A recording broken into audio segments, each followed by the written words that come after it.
নমস্কার বন্ধুরা, কেমন আছেন আপনারা সবাই? আশা করি ভালো আছেন।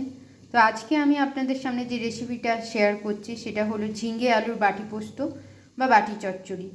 এটা খুবই সহজে হয়ে যায়, অল্প কিছু উপকরণ, অল্প সময়, কিন্তু সুস্বাদু, খুবই সুন্দর, আর স্মেলটা তো অদ্ভুত হয়। তো আজকে সেই রেসিপিটাই করছি, আপনাদের সঙ্গে শেয়ার করছি। দেখুন, এখানে আমি ঝিঙে আর আলু কেটে নিয়েছি। প্রথমে এরকম একটা সিলভারের বাটি নিয়েছি, তার মধ্যে ঝিঙে আর আলুগুলো দিয়ে দিচ্ছি। এর সঙ্গে দিয়ে দিচ্ছি বেশ কিছুটা কেটে রাখা পেঁয়াজ।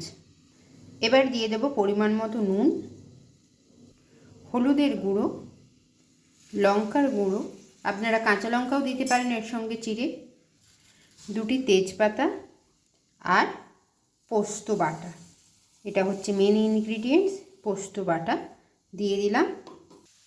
এবার ঝিঙে আলুকে সমস্ত উপকরণের সঙ্গে ভালো করে হাত দিয়ে মেখে নিতে হবে। আমি মেখে নিচ্ছি, তারপরে আবার আপনাদের সঙ্গে দেখা করছি। সব কিছু ভালো করে মেখে নিয়েছি। এবার বাটিটা গ্যাসে বসিয়ে দিচ্ছি। গ্যাসটা মিডিয়াম হিটে করে আমি বাটিটা বসিয়ে দিয়েছি। জল দেওয়ার কোনো প্রয়োজন নেই, কারণ ঝিঙে দিয়ে জল বেরোবে।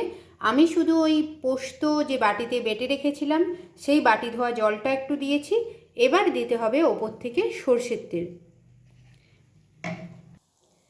গ্যাসটা জেলে দিয়েছি, মিডিয়াম হিটে রেখেছি। এবার চাপা দিয়ে দেবো। এইরকম একটু যখন ফুটতে আরম্ভ করবে তখনই আপনারা বুঝতে পারবেন এর যে একটা সুন্দর গন্ধ, খুব অদ্ভুত গন্ধটা, আর খুব ভালো লাগে। এবার চাপা দিয়ে দিচ্ছি, আপনারা বাড়িতে করলে তবে বুঝতে পারবেন। তো চাপা দিলাম, দিয়ে কিছুক্ষণ সেদ্ধ হতে দেব। এই দেখুন ঝিঙে থেকে কতটা পরিমাণ জল বেরিয়েছে। এবার একটু নাড়াচাড়া করে দেব, দিয়ে আবার চাপা দিয়ে দেবো। কিছুক্ষণ পরে চাপাটা খুলে নিয়েছি। ঝিঙে আলু বাটি চচ্চড়ি বা বাটি পোস্ত আমার তৈরি হয়ে গেছে।